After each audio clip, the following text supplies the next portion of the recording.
man, that's awesome. Hey, it be like that sometimes. The girl that you love don't be the one that wants you. You know what I'm Yeah, saying? that was there was definitely like real life inspiration for that track. Like I said, 2 years ago, a lot happened. A lot happened, and because it was coming back to school during that quarantine time, but at the same time, like seeing everybody for the first time in real life and trying to get over this, but it's also my senior year. Like I had a lot of different influences going on. So making that song was definitely like a callback to everything before I graduated, before I really started doing wrestling, like picking that back up. There was so much that led into that I wanted to touch light on. What's her name so I can get my cousins and them to jump her ass right See, now? we can't do that. Can't do that. See, you gotta remember the best revenge is blowing up without thinking about him. Boom, there you go. There you go. Boy, you wise for your age. You know what I'm There we saying? go. Yeah. Go ahead, Roosevelt. Oh no, I was agreeing. Yeah, I love that. I love that. So with that song, I mean, it's dope. It sounds like something you can hear on the mainstream. Who kind of influenced that kind of music for you? I know it's kind of like a pop type thing. So what kind of It pop is. artists really Um, you really I listen to a related to? lot. I listen to a lot of like in fact on my Spotify replay I got called the Alchemist because of how many playlists I have. Like I have different playlists for different genres, different feelings, a lot of that stuff. So like on my pop rock playlist there's a lot of Jaden, there's some Machine Gun Kelly, not much.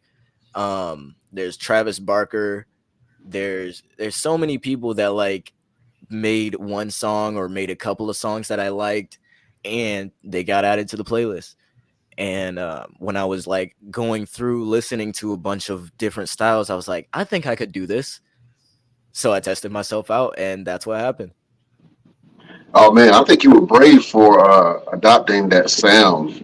Even though there's people that's done it before you. Um, did that feel a little bit out of your element when you started doing the punk rock style of music? Because you're known for rapping, and most notably, you're known for rapping over wrestlers' entrance theme music. That's where I first started. That's when I started first hearing your music. I was like, oh man, he rapping over this theme music and this one. So was Yeah. that a big change going from that, or was it just natural for you? Um, I think it was a little bit of both. It was something to learn. It was a different area of music, but there was so much that was the same about it. That it was just kind of like exploring a new map in a video game. It was fun, but you still had the same controls. Mm, So when I was like learning about it and studying a lot of the ways they do it, the differences, I think the thing that stuck out to me most was in rap, your lyrics matter more. In rock, the chorus matters more, what they're feeling, how you say it, the flow. And the lyrics are still important, but at the same time, it's also something that you could just vibe out to in your car, like blasting down the highway. So it's one of those things that like the more you learn it, the more fun you can have with it. absolutely, absolutely. Uh, Roosevelt got some wrestling questions for you, man. Yes, I do. So, ladies and gentlemen, just in case you don't know, I've known Chase since he was around 8, 9 years old, the same age as my son right now. And I know you pretty much have grown into this business. You've been all of what one key match I always go back to. I'm sure you know exactly which one I'm talking about.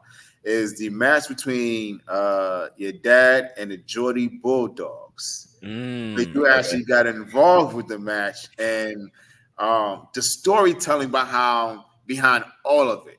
Where them getting you so involved where your dad had an I quit match and he didn't want anything to happen to you and you doing the hurricane from the top rope. Run us through that entire um, the whole structure of that and that entire segment. Like, what was it like being involved in some type of storyline with your dad and being in the side of a wrestling ring and doing all these little things as a young kid at the age of like 10 at the time? I think I was like 10 or 11. Yeah. Run us through that real quick. So I had no idea like what was going to happen going into where the wrestling show